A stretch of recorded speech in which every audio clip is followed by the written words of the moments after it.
Platón. A la mañana siguiente, Sofía se despertó de golpe. Solo eran poco más de las 5, pero se sentía tan despejada que se sentó en la cama. ¿Por qué llevaba el vestido puesto? De repente recordó todo. Sofía se subió a un escabel y miró el estante superior del armario.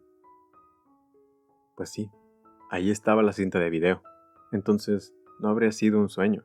Al menos, no todo. Pero no podía haber visto a Platón ni a Sócrates. Yo no tenía ganas de pensar más en ello. Quizás su madre tuviera razón, en que estaba un poco ida últimamente. No consiguió volver a dormir. Quizá debería bajar al callejón, a ver si el perro había dejado otra carta. Sofía bajó las escaleras a puntillas. Se puso las zapatillas de deporte y salió al jardín. Todo estaba maravillosamente luminoso y tranquilo. Los pajarillos cantaban con tanta energía que Sofía estuvo a punto de echarse a reír. Por la hierba se deslizaban las minúsculas gotas de cristal del rocío de la mañana. Una vez más se le ocurrió pensar que el mundo era un creíble milagro. Se notaba humedad dentro del viejo seto. Sofía no vio ningún sobre nuevo del filósofo, pero, de todos modos, secó un tocón muy grande y se sentó. Se acordó de que el Platón del video le había dado unos ejercicios. Primero, algo sobre cómo un pastelero era capaz de hacer 50 pastas totalmente iguales. Sofía tuvo que pensarlo mucho, porque le parecía una verdadera hazaña poder hacer 50 pastas iguales, cuando su madre, alguna que otra vez, hacía una bandeja de rosquillas berlineses. Ninguna salía completamente idéntica a otra. Claro, que no era una pastelera profesional, pues a veces lo hacía sin mucha dedicación. Pero tampoco las pastas que compraban en la tienda eran totalmente iguales entre sí. Cada pasta había sido formada por las manos del pastelero, ¿no? De pronto se dibujó en la cara de Sofía una astuta sonrisa. Se acordó de una vez en la que ella y su padre habían ido al centro, mientras la madre se había quedado en casa, haciendo pastas de Navidad. Cuando volvieron, se encontraron con un montón de pastas a la pimienta, con forma de hombrecillos, extendidas por toda la mesa de la cocina. Aunque no eran todas igual de perfectas, sí que eran de alguna manera totalmente iguales. ¿Y por qué? Naturalmente, porque la madre había utilizado el mismo molde para todas las pastas. Tan satisfecha se sintió Sofía de haberse acordado de las pastas de la pimienta, que dio por acabado el primer ejercicio. Cuando un pastelero hace 50 pastas totalmente iguales, es porque utiliza el mismo molde para todos. Y ya está. Luego, el Platón del video había mirado directamente a la cámara y había preguntado por qué todos los caballos son iguales. Pero esto no era verdad. Sofía diría más bien lo contrario, que no había ningún caballo totalmente idéntico a otro, de la misma manera que no había dos personas completamente iguales. Estuvo a punto de renunciar a solucionar este ejercicio, pero de pronto se acordó de cómo había razonado con las pastas a la pimienta. Al fin y al cabo, tampoco las pastas eran totalmente iguales. Algunas eran más gorditas que otras, otras estaban rotas, y sin embargo, para todo el mundo estaba claro que, de alguna manera, eran iguales. Quizá la intención de Platón era preguntar por qué un caballo era un caballo, y no algo entre un caballo y un cerdo, porque aunque algunos caballos fueran pardos como los osos y otros blancos como los corderos, todos tenían algo en común. Sofía no había visto jamás, por ejemplo, un caballo con 6 u 8 patas. ¿Por qué no habrá querido decir Platón que si lo que se hace a todos los caballos idénticos es lo que ha sido formado con el mismo molde? Luego Platón había hecho una pregunta muy importante y muy difícil. ¿Tiene el ser humano un alma inmortal? Sofía no se sentía capacitada para contestar esa pregunta. Solo sabía que el cuerpo muerto era incinerado o enterrado, y que así no podía tener ningún futuro. Si uno opinaba que el ser humano tenía un alma inmortal, también tenía que pensar que el ser humano está compuesto por dos partes totalmente distintas. Un cuerpo, que al cabo de algunos años se agota y se destruye, y un alma, que opera más o menos independiente al cuerpo. La abuela había dicho una vez que era solo el cuerpo el que envejecía. Interiormente había sido siempre la misma muchacha. Lo de muchacha condujo a Sofía a la última pregunta. ¿Los hombres y las mujeres tienen la misma capacidad de razonar? No estaba muy segura. Dependía de lo que Platón quisiera decir con razonar. De pronto se acordó de algo que había dicho el profesor de filosofía sobre Sócrates. Sócrates había señalado que todos los seres humanos pueden llegar a entender las verdades filosóficas si utilizan su razón. Pensaba, además, que un esclavo tenía la misma capacidad de razonar que un noble para poder solucionar preguntas filosóficas. Sofía estaba convencida de que Sócrates habría dicho que las mujeres y hombres tienen la misma capacidad de razonar. Sentada meditando, oyó de repente ruidos en el seto y alguien que respiraba con una máquina de vapor. Al instante, apareció en el callejón el perro amarillo. Llevaba un sobre grande en la boca. «¡Hermes!», exclamó Sofía. «Muchas gracias». El perro dejó caer el sobre en las rodillas de Sofía, que estiró la mano para acariciarle. «Hermes, buen perro», dijo. El perro se tumbó delante de ella y se dejó acariciar, pero al cabo de unos minutos se levantó y se dispuso a desaparecer entre el seto, por el mismo camino por el que había llegado. Sofía le siguió con el sobre amarillo en las manos. El perro se giró un par de veces, gruñendo, pero Sofía no se dio por vencida. Encontraría al filósofo aunque tuviera que correr hasta Atenas. El perro apresuró el paso y pronto se metió en el estrecho sendero. También Sofía aumentó la velocidad, pero cuando había corrido durante un par de minutos, el perro se paró y se puso a ladrar como un perro guardián. Sofía no se dio por vencida todavía y aprovechó la oportunidad para acercarse aún más a Hermes. Siguió a toda prisa por el sendero. Sofía tuvo que reconocer finalmente que no era capaz de alcanzarlo. Durante un largo rato se quedó parada escuchando cómo se alejaba. Al final, todo quedó en silencio. Sofía se sentó sobre un tocón delante de un pequeño claro en el bosque. En la mano tenía el sobre grande. Lo abrió, sacó varias hojas escritas a máquina y empezó a leer. La Academia de Platón. Qué bien lo pasamos juntos, Sofía. En Atenas, quiero decir. De esa forma al menos me he presentado, como también te presenté a Platón. Podemos ir directamente al grano. Platón. Tenía 29 años cuando a Sócrates le obligaron a vaciar la copa de veneno. Era discípulo de Sócrates desde hacía mucho tiempo y siguió el proceso contra este de muy cerca. El hecho de que Atenas fuera capaz de condenar a muerte a su ciudadano más noble no solo le causó una hondísima impresión, sino que decidiría la dirección que tomaría toda su actividad filosófica. Para Platón, la muerte de Sócrates constituía una clara expresión de contraste que puede haber entre la situación fáctica de la sociedad y lo que es verdadero o ideal. La primera acción de Platón como filósofo fue publicar el discurso de defensa de Sócrates. En el discurso se refiere a lo que Sócrates dijo al gran jurado. Te acordarás de que el propio Sócrates no escribió nada. Muchos de los filósofos presocráticos sí habían escrito. El problema es que la mayoría de estos escritos se han perdido. En lo que se refiere a Platón, se cree que han conservado todas sus obras principales. Aparte del discurso de defensa de Sócrates, Platón escribió una colección de enteras cartas y 35 diálogos filosóficos. El hecho de que estos escritos hayan sido conservados se debe en gran parte a que Platón fundó su propia escuela de filosofía, fuera de Atenas. La escuela estaba situada en una arboleda que debía su nombre al héroe mitológico griego, Academo. Por lo tanto, la escuela de filosofía de Platón adquirió el nombre de Academia. Desde entonces se han fundado miles de academias por todo el mundo, incluso hoy hablamos de los académicos y de materias académicas. En la Academia de Platón se enseñaba filosofía, matemáticas y gimnasia, aunque enseñar no sea quizá la palabra más adecuada, ya que también en la Academia de Platón la conversación viva era lo más importante. Por lo tanto, no es una casualidad que el diálogo llegara a ser la forma escrita de Platón. Lo eternamente verdadero, lo eternamente hermoso y lo eternamente bueno. Al principio de este curso de filosofía te dije que, a menudo, resulta muy útil preguntarse a uno mismo cuál es el proyecto de un determinado filósofo.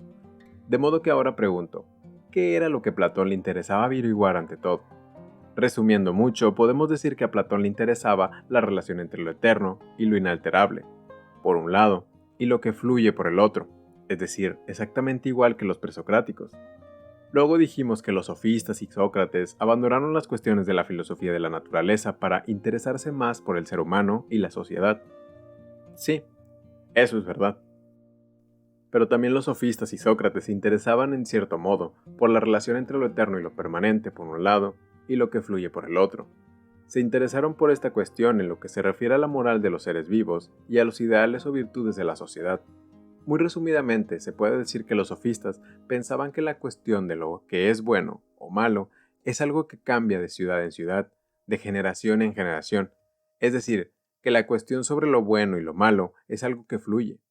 Sócrates no podía aceptar ese punto de vista y opinaba que había unas reglas totalmente eternas y básicas para lo que es bueno y lo que es malo. Mediante nuestra razón podemos, todos los seres humanos, llegar a conocer estas normas inmutables, pues precisamente la razón de los seres humanos es algo eterno e inmutable.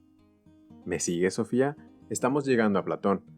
A él le interesa lo que es eterno e inmutable en la naturaleza, y lo que es eterno e inmutable en cuanto a la moral y a la sociedad. De hecho, para Platón, estas son la misma cosa.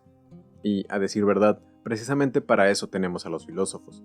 No están para elegir a la chica más guapa del año, ni los tomates más baratos del jueves, razón por la cual no son siempre tan famosos.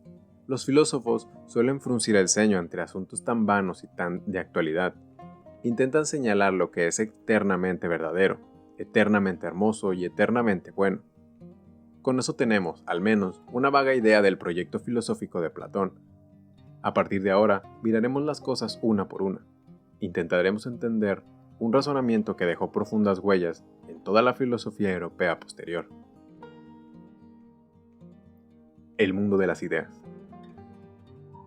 Tanto Empédocles como Demócrito habían señalado que todos los fenómenos de la naturaleza fluyen, pero que sin embargo tiene que haber algo que nunca cambie.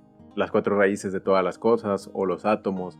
Platón sigue este planteamiento, pero de otra manera muy distinta. Platón opinaba que todo lo que podemos tocar y sentir en la naturaleza fluye, es decir, según él, no existen unas pocas que no se disuelvan.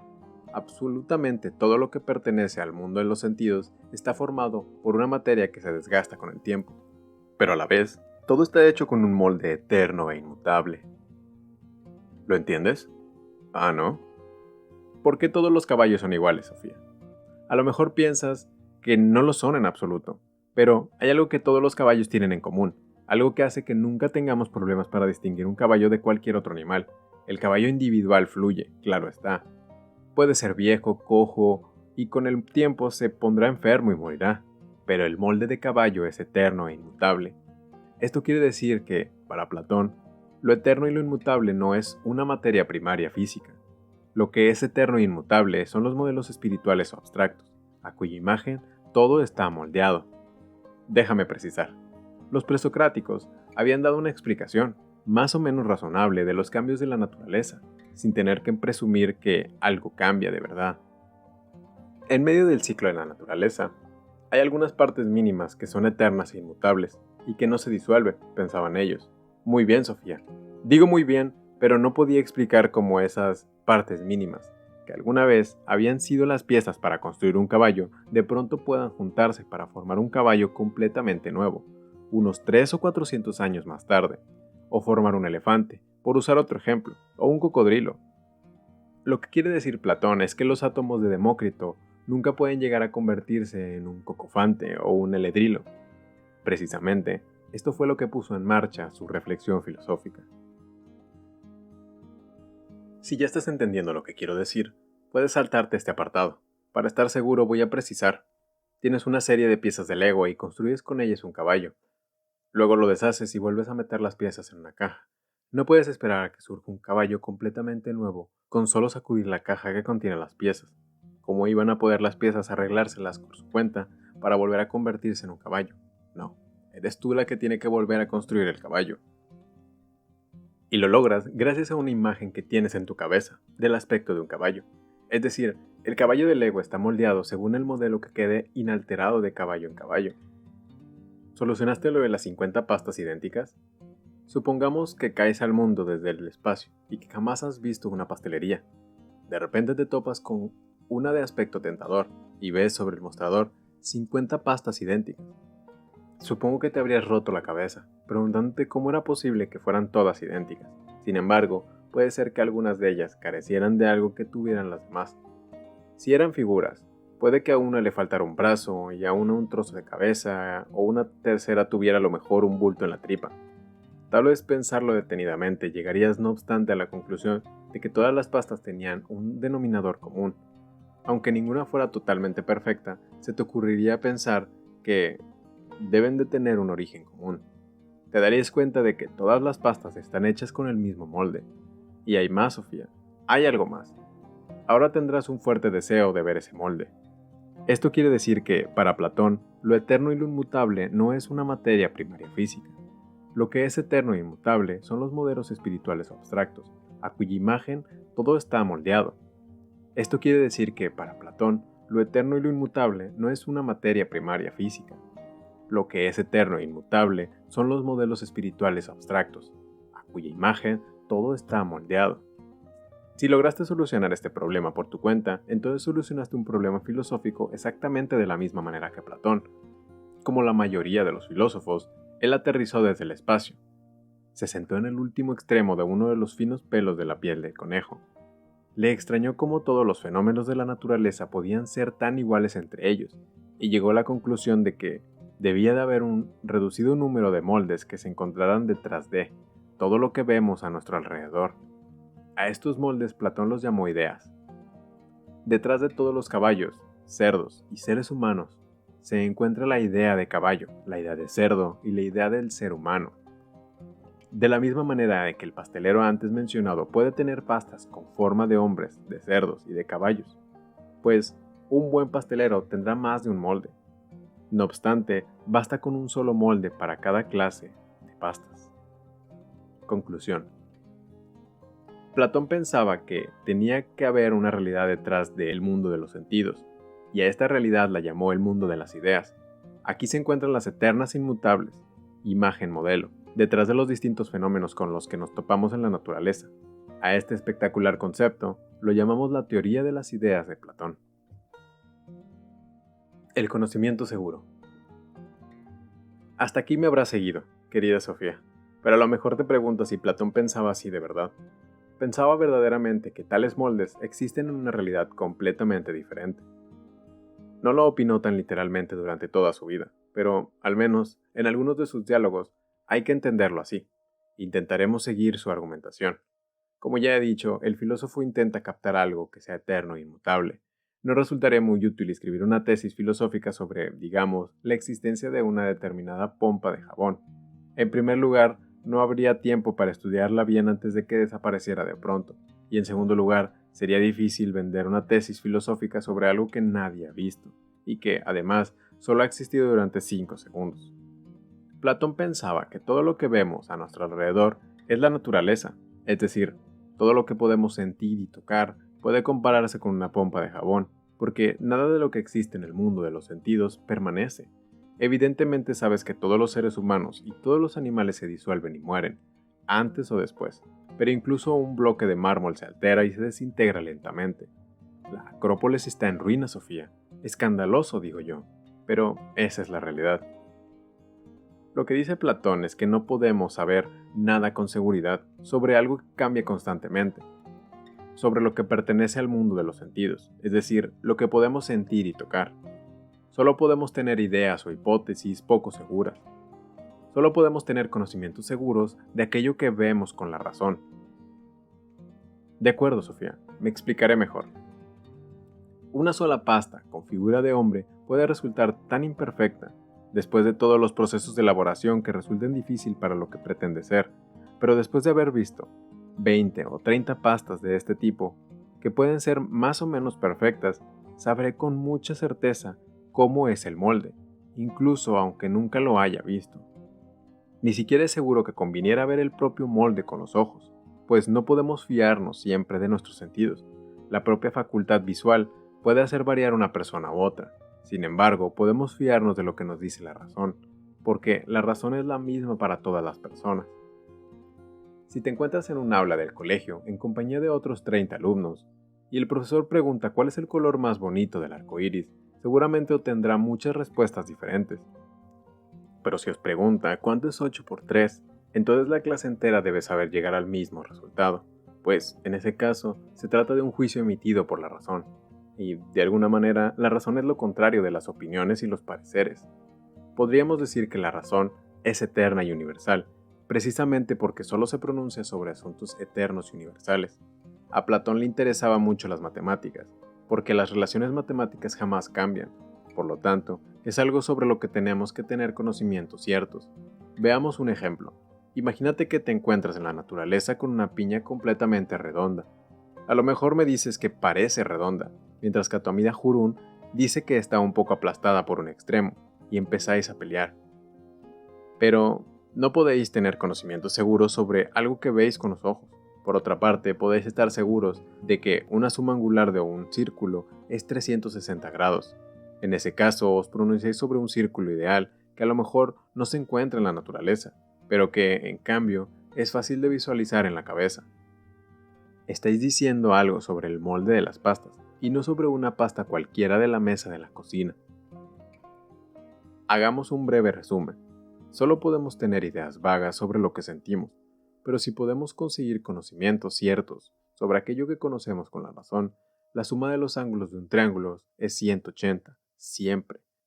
De la misma manera, la idea de caballo tendrá 4 patas, aunque todos los caballos de los sentidos se volviesen cojos. Un alma inmortal. Acabamos de ver que Platón pensaba que la realidad está dividida en dos. Una parte es el mundo de los sentidos, sobre en el que solo podemos conseguir conocimientos imperfectos utilizando nuestros 5 sentidos, aproximados e imperfectos, de todo lo que hay en el mundo de los sentidos. Podemos decir que todo fluye y que nada permanece. No hay nada que sea en el mundo de los sentidos, solamente se trata de un montón de cosas que surgen y parecen. La otra parte es el mundo de las ideas, sobre el cual podemos conseguir conocimientos ciertos, mediante la utilización de la razón. Por consiguiente, este mundo de las ideas no puede reconocerse mediante los sentidos. En el mundo de lo que es, por otra parte, las ideas son eternas e inmutables. Según Platón, el ser humano también está dividido en dos partes. Tenemos un cuerpo que fluye, y que, por lo tanto, está indisolublemente ligado al mundo de los sentidos. Y acaba de la misma manera que todas las demás cosas pertenecientes al mundo de los sentidos, como por ejemplo una pompa de jabón. Todos nuestros sentidos están ligados a nuestro cuerpo y son por lo tanto de poco fiar. Pero también tenemos un alma inmortal, la morada de la razón, precisamente porque el alma no es material, puede ver el mundo de las ideas. Las ideas son eternas e inmutables. Ya he dicho casi todo, pero hay algo más, Sofía. Te digo que hay algo más. Platón pensaba que el alma ya existía antes de meterse en un cuerpo. Érase una vez cuando el alma se encontraba en el mundo de las ideas. Estaba en la parte de arriba del armario, junto con todos los moldes para las pastas, pero en el momento en el que el alma se despierta dentro de un cuerpo humano, se ha olvidado ya de las ideas perfectas. Entonces, algo comienza a suceder. Se inicia un proceso maravilloso. Conforme el ser humano va sintiendo las formas de la naturaleza, va teniendo un vago recuerdo de su alma. El ser humano ve un caballo imperfecto, pero eso es suficiente para despertar el alma de un vago recuerdo de caballo perfecto, que el alma vio en el mundo de las ideas. Con esto se despierta también una añoranza de regresar a la verdadera morada del alma. Es decir, a esa añoranza Platón le llama eros, que significa amor. Es decir, el alma siente una añoranza amorosa por su verdadero origen. A partir de ahora se vive el cuerpo y todo lo sensible como algo imperfecto e insignificante.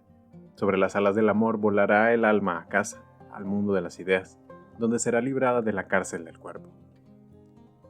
Me apresuro a recalcar, por lo que Platón describe aquí es un ciclo humano ideal, pues no todos los seres humanos dan rienda suelta al alma y permite que inicie el viaje de retorno al mundo de las ideas. La mayoría de las personas se aferra a los reflejos de las ideas en el mundo de los sentidos. Ven un caballo y otro caballo, pero no ven aquello de lo que todos los caballos son solamente malas copias.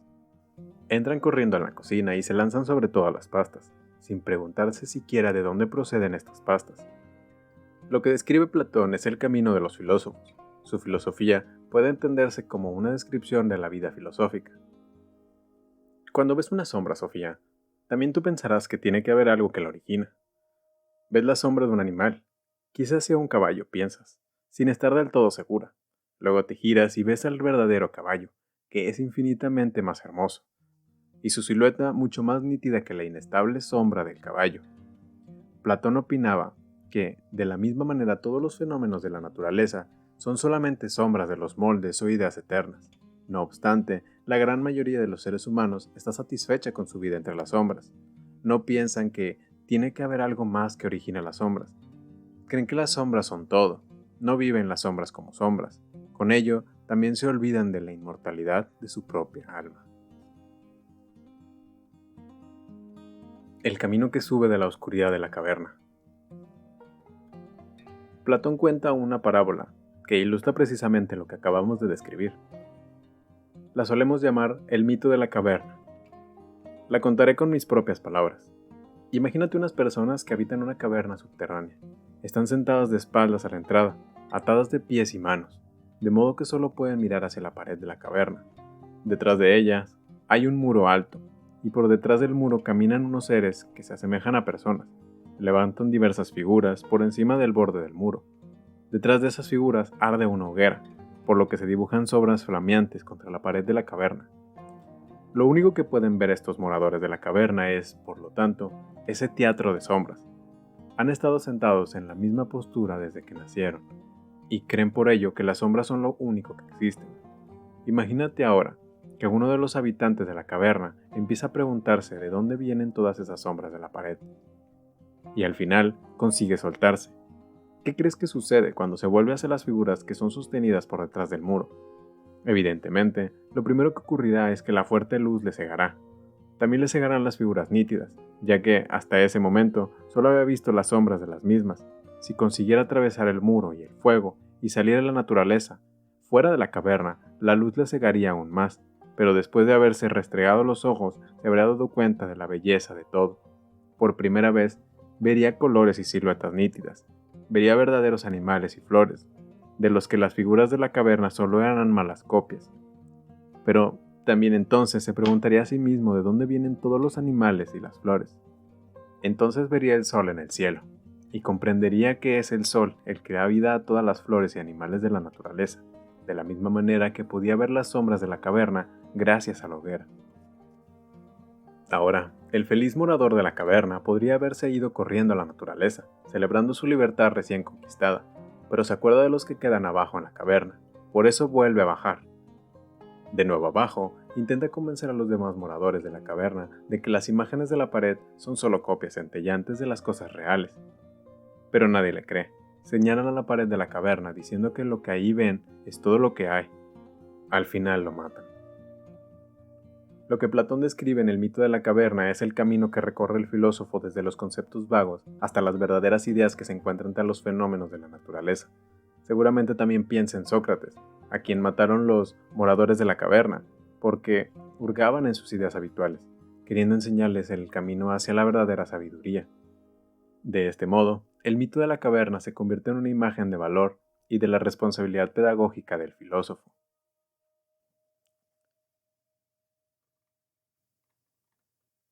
Lo que quiere señalar Platón es que la relación entre la oscuridad de la caverna y la naturaleza del exterior corresponden a la relación entre los moldes de la naturaleza y el modo de las ideas.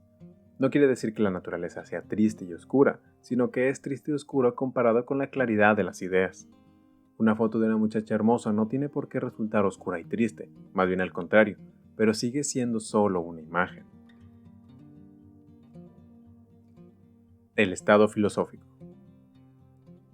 El mito de la caverna de Platón lo encontramos en el diálogo La República, en el que Platón nos proporciona una imagen del estado ideal, es decir, un estado modelo imaginario, o lo que lo suelen llamar un estado utópico. Brevemente podemos decir que Platón piensa que el estado debe ser gobernado por los filósofos. Al explicar el porqué, toma un punto de partida, la composición del ser humano. Según Platón, el cuerpo humano está dividido en tres partes: cabeza, pecho y vientre. A cada una de estas partes le corresponde una habilidad del alma. A la cabeza le pertenece la razón, al pecho la voluntad y al vientre el deseo. Pertenece además a cada una de las tres habilidades del alma un ideal o una virtud. La razón debe aspirar a la sabiduría, la voluntad debe mostrar valor, y el deseo hay que frenarlo para que el ser humano muestre moderación. Cuando las tres partes del ser humano funcionan a la vez como un conjunto completo, obtenemos un ser humano armonioso u honrado. En la escuela lo primero que tiene que aprender un niño es a frenar el deseo, luego hay que desarrollar el valor y finalmente la razón obtendrá sabiduría. Platón se imagina un estado construido exactamente de la misma manera que un ser humano, igual que el cuerpo tiene cabeza, pecho y vientre. El estado tiene gobernantes, soldados y productores, granjeros por ejemplo. Es evidente que Platón emplea la ciencia médica griega como ideal. De la misma manera que una persona sana y armoniosa muestra equilibrio y moderación, un estado justo se caracteriza porque cada uno conoce su lugar en el conjunto. Como el resto de la filosofía de Platón, también su filosofía del estado se caracteriza por el racionalismo. Es decisivo para crear un buen estado que sea gobernado por la razón. De la misma manera que la cabeza dirige el cuerpo, tiene que haber filósofos que dirijan la sociedad. Intentemos una sencilla exposición de la relación entre las tres partes del ser humano y del Estado. El estado ideal de Platón puede recordar al antiguo sistema hindú de las castas, en el que cada uno tiene su función determinada para el bien del conjunto. Desde los tiempos de Platón y desde más antiguo aún, el sistema hindú de castas ha tenido la misma división en tres: la clase dominante o la clase de sacerdotes, la clase de guerreros y la clase de productores. Hoy en día es probable que llamemos al estado de Platón estado totalitario, pero merece la pena señalar que él opinaba que las mujeres podían ser gobernantes del estado, igual que los hombres, precisamente porque los gobernantes gobernarían el estado en virtud de su razón. Él pensaba que las mujeres tienen exactamente la misma capacidad para razonar que los hombres, si reciben las mismas enseñanzas, y son liberadas de cuidar a los niños y de las tareas domésticas. Platón quería suprimir la familia y la propiedad privada para los gobernantes y soldados del Estado, y la educación de los niños era algo tan importante que no podía ser confiada a cualquiera. Tenía que ser responsable del Estado educar a los niños. Fue el primer filósofo que habló a favor de un sistema público de guarderías y colegios. Tras haber vivido unas grandes desilusiones políticas, Platón escribió el diálogo Las Leyes, en el que describe el Estado legal como el segundo mejor Estado.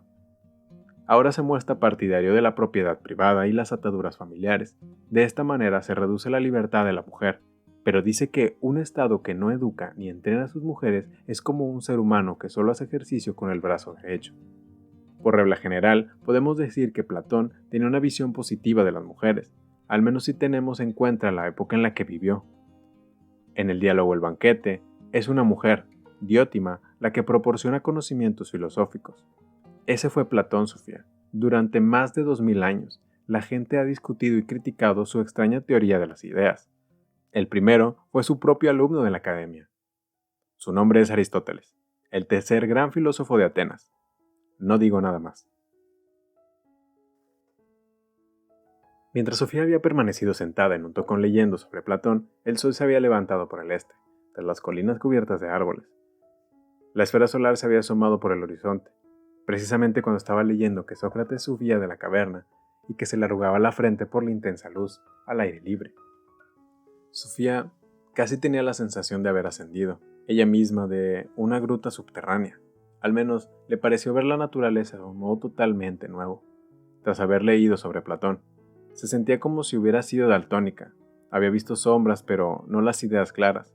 No estaba muy seguro de que Platón tuviera razón en todo lo que había dicho sobre las eternas imágenes modelo, pero le parecía un pensamiento muy hermoso el que todo vivo fuera una copia imperfecta de los moldes eternos del mundo de las ideas, porque ¿no era cierto que todas las flores y árboles, seres humanos y animales eran imperfectos?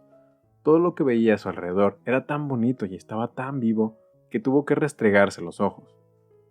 Pero nada de lo que veía permanecería, y sin embargo, dentro de 100 años estarían aquí de nuevo las mismas flores y animales, aunque cada flor y cada animal en cierto modo borrados y olvidados.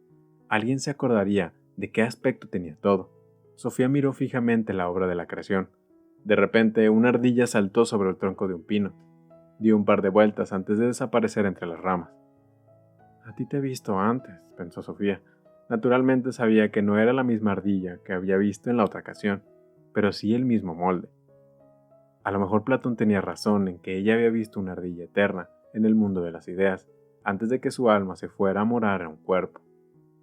¿Podría ser que hubiera vivido antes? ¿Había existido un alma antes de tener que llevar el cuerpo a rastras? ¿Sería verdad que llevaba dentro un lingote de oro, una joya por la que no pasaba el tiempo? Es decir, un alma que le seguiría viviendo cuando su cuerpo un día envejeciera y muriera.